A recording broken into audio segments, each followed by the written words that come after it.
সকালে ঘুম থেকে উঠেই দেখি বাবা বলছে কোমরে একটু সেক দিয়ে দে, ব্যথা উঠেছে কোমরে।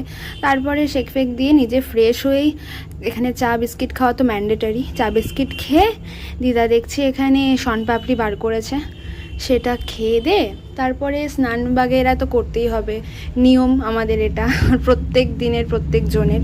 তা স্নান ফান করে খাওয়া দাওয়া করে টিভি দেখছিলাম।